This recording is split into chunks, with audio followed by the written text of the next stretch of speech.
we got UV, we got rain, we got humidity, we got temperature swings, all that stuff. They're not recreating that in the lab. Right. Or they're simulating it, but not nearly. They're as- simulating it, but nothing like real life. When I first started with Zip, that was my thought. Man, I'm going after these commercial, heavy, 20 mil butyl by 2 minutes tapes. They're gonna be great. Wrong. You guys know we love testing. This is Landus Bennet, who is testing stuff in real life without anybody telling him that he can't do it. Landus, thank you very much for having us to your lab. Well, thank you very much for being here. This place is called Watson Springs. I have made videos here before. They've been hidden in the over 700 videos that we've got on our YouTube channel. So today we're gonna go through, this is gonna be several videos, but what we're gonna do first is a tour of what Landus is testing, because he's just doing all kinds of stuff that we all are like, well, what happens if? And he's like, well, I'm just gonna find out. So can you tell us a little bit about your background first? Yeah, I'm a building science first off, and a wood science kind of guy. I worked for Huber, and while I was working at Huber, I ideated, I like to say ideate more than I say invent, Okay. the Zip system, which they have on the market right now. And then I've done consulting work with other companies, Georgia Pacific being one, and helped them with the development of ForceField. You ideated it after you saw it on a shed that you had helped That's to build. right, yeah. It's the things that you do here and do in the field. And when I say building science guy, you know, I've got the education, I've got the master's degree. It was really the years working in construction that brought that ideation to the forefront, you know, to help me be the ideator. Right. And I think there. this is critical, because a lot of builders will look at somebody like me who speaks the way that I do and blah, blah, you know, and like, I love that Landus is more building science than I am. He's got a degree in this kind of thing. And the experience that builders have and that contractors have brings out all these things that, like, if they just let themselves think about the scientific angle, they would come up with amazing. The guys out there doing it are the most creative people in this field. And there's more than one way to attack a issue or install something. And they can be very creative in that. Sometimes they may go a little too far. Sometimes they may not go far enough. But just thinking about it, they could come up with all kind of great ideas. Awesome. Okay, so Landus is going to show us a whole bunch of great ideas that he's got, that he's both testing on products that are out there right now that you can buy at the store, and you could do the same testing that he's doing. You're not doing it because he's got the time and he's got like the drive to be able to do this. So that's why we're here. So yeah, I'm a little crazy that way. Let's see your crazy stuff. So show us around. What do we got? Okay. If you look at Overdriven Nails. Okay. So everybody knows, you can read it all in building science. Overdriven nails with an integrated system is a bad thing. When you use a nail gun, if you've never used one before, it's got little tuning things on it. And yeah. I would bet $100 that most of the people who are using nail guns out there today are not messing with those little things or with the pressure on the. Well, they do. The problem is they tend to like to set it to overdrive because your pressure on your compressor is very. Because you don't want to pull out your hammer and don't want to pull out your hammer. It takes too much time. Okay. That's right. In some applications, let's say some lap sidings in the field, that may not matter that much. It's not seeing that much water anyway. You get closer to the edge of the window, you start seeing a little bit more water, it may matter.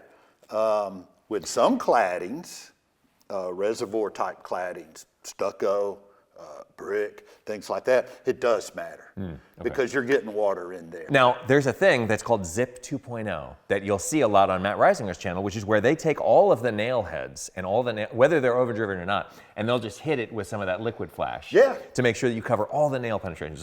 So this is what I love about what Landus is doing is like, do we have to do that? Well, it depends. Okay. It really does. Think about how we built in the 70s when we were throwing plywood and OSB. We weren't putting house wrap up and, you know, putting siding on there, fine. But if you put a reservoir cladding up, you put felt paper.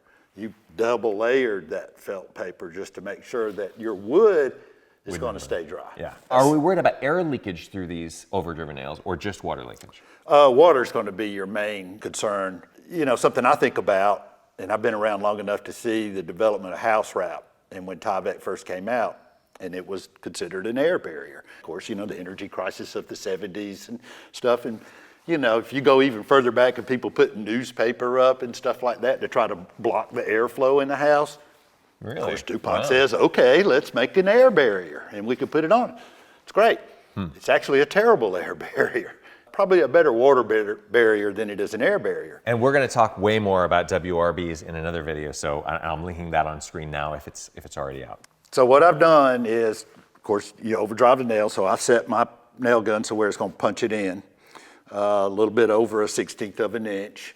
And then I take these tubes, they're called Ryland tubes. You can fasten it over the nail so that you're concentrating a And this water is just plumber's column. putty. I can get this at the hardware store. Yeah, you could get that at the hardware store, and you can get a 5-inch column of water. That's 1,250 pascals. It's not 5 inches of rain sitting on top of your roof. It's literally like rain that's there. Rain is there, it's being forced in. Okay. Yeah. But what does it do? I mean, that's the thing. If water gets in there in the nail, what's going to happen? You know, this one drained out pretty fast. I would say within an hour, they drained out. I filled them up again. Within an hour, they drained out. You can see. Whoa. Yeah. Yeah, Ready right. to go. You can see right there that it found a void, it found a path, and it came to the inside. Okay. So that's inside your wall now. Yep. And that can happen. Interesting. And Yep. would this happen? Is the 5 inches of water column on the walls as well as the roof, or is it just a roof test? No, it's walls and roof. To be quite honest with you, we can just about look at stuff. We've found simpler ways of testing. We can predict this test just off a simple cob ring test. And we're inside of a room that is a test facility for all the stuff on the surface. Now we've got here 2 blower doors. Anybody recognize these? I didn't. These are Retrotech. And if you follow the hoses, look at that. Amazing. So to get back to these two, overdriven nails are a water leak. Not an air leak, but a water leak. Water problem. leak, yeah. Okay. Yeah. Would plywood do the same thing? Yeah. Okay, cool. Yeah. Plywood would do the same thing. Okay.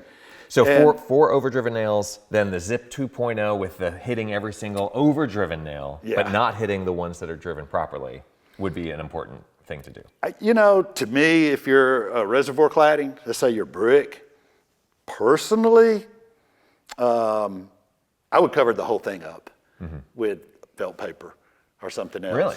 You take Zip, Yes. taped, Yes. and then put false paper on top of Yes. it. The Bricklayers Association recommendation is that you do 2 layers of grade D felt paper. Okay. Between the brick and the backing, whatever the backing is, plywood, Zip, ForceField, you want 2 layers. This is equivalent to 1 layer of grade D. This is equivalent to 1 layer of grade D. Okay, so you put another layer. So to put another layer, that would cover the nails, that would cover everything up. That would be the best way to do it. And there's supposed to be an air gap in there. There's supposed to be an air gap in there, but I've seen, especially in these 5-story multifamily buildings that are so popular now, that beautiful brick facades, framed in wood, they have a tough time keeping the framing 5 stories up in plane. So you start 1 inch with a brick gap down here, you get to the 2nd floor, in some areas you may be laid right up against it. And I've seen that already. And that'll create a failure before the first person moves in. So another thing they can do is they can say, okay, let's just increase that gap to 2 inches. And that's some of the things that they're doing to allow for that so they don't find themselves. But what do you do with your windows? You know, if you start off 2 inches here and then you go up a story, you're only maybe half an inch, or your windows You are gotta going use to a be a different little technique bit. every single story, Yeah, which is one you of the know. things about, like, make a simple shape, it's easier to build. Would you call this the redneck tape test? Yes. So they fill up a water bottle with 1 pound of water and then just hang it from this tape. And I'm sorry if I'm screwing up your. No. I touched it. Okay. Anyway, to see how far it pulls it off, it should not be pulling it off. Everything here should be putting up with 1 pound per linear inch. So tapes here, you're just testing the nail hole itself. Just testing how the tapes do in nail sealability. And so this is a simple little test. This one I could do on a panel. Okay, now I could take the tapes and I could put them on a panel and do the same thing. But let's just look at the tapes themselves. This is seam tape. For I Georgia, knew yeah. this one was going to leak. Sure. Because it's not a flashing tape. Okay, So you can see. So this is the stuff that I used on our house, but I didn't put nails through it. I put it over the nails instead, right? This is like, Right, that's the difference, Yeah. yeah. If you were a flashing tape, then when you set your window. Now, of course, if you were putting siding up, you may be driving nails through that tape.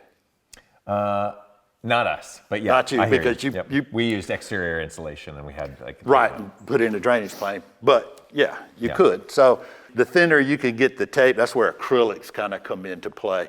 Because if you go with butyl and you take butyl down to say 5 mil, it ain't gonna last very long. It needs to be 10, 15, even 20 mil. That's butyl. Okay. Okay. This is the flex tape. Okay.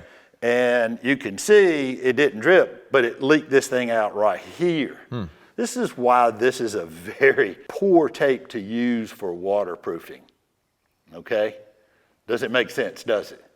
Because it's a nice, thick, heavy, butyl tape.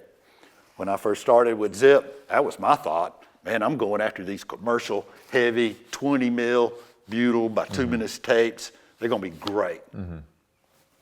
Wrong. The problem with this is the crepes. I've seen in the commercial buildings where the builder thought, I'm going to do a really good job.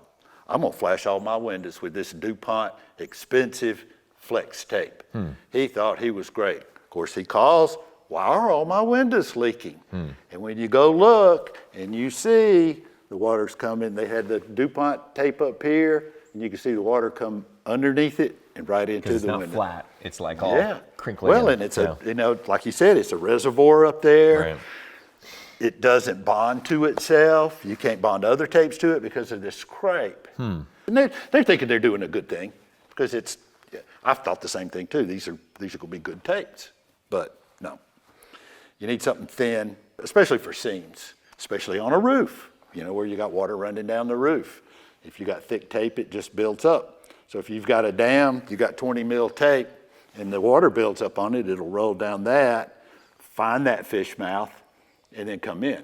So if I take that 20 mil to 8 mil, there's half the water, over half the water right there is just gonna flow over. That's why the acrylics work out really good. You prefer tape over liquid applied, like you just spatula it on, because you get it the same thickness all the time. That's what tape is. It's that in the same volume all the time. So would you say that the Zip liquid flash is better? I mean, this seems like it does a perfectly good job as a flashing tape. It depends on the application. Okay. And for the seams, to flash a window, I think that tape right there does fine. Now, there's issues with tapes too. And that is in the lab, I could put tape down on a test piece and just get it perfectly smooth. There's no rain. There's no sun. rain. There's no sun on it. It looks great. I could go out in the field and I could do that same technique and I could put it out and I come back the next day and there's fish mouths all in it. If tape wrinkles, which it will, it's gonna leak. So it's a little bit difficult to do that, and this is where fluid applieds could kind of come in and help. How difficult is it to tape? Because if it's difficult to tape, then go to a fluid applied. Yeah. And that's gonna help you out a lot. So thinking about the shapes of what you're trying to do. It stays fairly dry. I've pulled it out from in there. Yeah. Put it out here for you guys. First time we were out here, Landus had this set up, and this was only 4 months old, but he put the tape out and then exposed it to the elements because, of course, in the lab, they're not doing this to it. They're not just letting it, because they don't have time. It's like, we got to make our money and get to the next thing. So we got UV, we got rain, we got humidity, we got temperature swings, all that stuff. They're not recreating that in the lab. Right. Or they're simulating it, but not nearly. They're simulating it, but nothing like real life. And this is real life. And this is durability. And what's going to happen, look at this concrete. So if I got masonry as a cladding, I can pretty much guarantee that anywhere you've got any ties back to your wall, that mud's building up on it, and it's going to get up against the panel. There's a good indication of what that might look like behind your brick, up against the wall there. This thing is like 5 years old now, maybe? Yeah. Yeah. And so the back side of this, you'd think would be all rotted out. That doesn't look that bad. I mean, that looks better than some of the stuff that was stored at my place for the 6 months that we were putting the cladding on. It's been able to dry. You can see I hit it with the forklift here, you know, and on just accident, doing stuff. on purpose, on purpose. Yeah. So what is your conclusion about these tapes? Oh, there's a lot of great tapes out there. That's the thing. This is one of still... my favorite tapes right here. So this is called tuck tape. Tuck tape. It's a Canadian tape. Okay. It's thin. It's easy. I do a lot of stuff with tuck tape. Now that said, and I said it a minute ago, when you're using an integrated system, be it ForceField, Zip, Weatherblock, use their tape because their tape's been designed for that product. This tape probably wouldn't work good on Zip because it's too thin. So it seems like one of the things that happens, and this is the difference between the Zip and ForceField, being this one being a secondary process, meaning it's the OSB is made, then they put they glue the surface on. Yeah. Is that this stuff comes off easier. You said it dries easier, so if water gets behind it, then it can dry out because it's more permeable than Zip is. Right. But also, this tape is not sticking to the wood, it's sticking to the paper. Yes. So maybe it is like, if we want to pull it away, but how many? It can pull the overlay right off. Right. Yeah. In some instances. In some instances not. And so, yeah, I mean, that's staying pretty good. But it's pulling some of the coating, you know, you're exposing a lot of the weatherproofing aspect of this paper when you do that. If I was remodeling a home and it was 20-something years old and you opened it up and you saw this behind it, I think I'd feel pretty good about it. Yeah, because remember, not products, it's systems. Like on top of this, you hope like maybe a rain screen, maybe in our case, exterior insulation, which is also protecting it. Yeah. That's why I felt good about, when we came out and you were like, oh, this is their cheapest tape. People pick on it because it's shipping tape. And your thing was, what's wrong with shipping tape? What's wrong with shipping tape? Yeah. So there's a lot of good tapes. This is what this tells me. Here's a nail sealability test right here. Okay. And you filled this up just a little while ago, or this has been sitting here? No, this has been sitting here since yesterday. Okay. So those are properly driven nails. Yeah, these are smooth shank roofing nails. Okay, and you drive them in and then you back them out. So they're backed out about 1/4 inch. Okay. And then I got 5 inches of water on there. And nothing. Nothing. Wow. Okay. Nothing. This is a material that it's recycled material. It's recycled plastic. This company sent it to me to evaluate, try to help them find a market for it. They got a great process. What do we do with it? Yeah, right. So they've been putting it in like vans. Is that real? Like people, they're literally like coming up with products and then just sending them to you and being like, would anybody buy this for any purpose? Is that what it is? Yeah, exactly.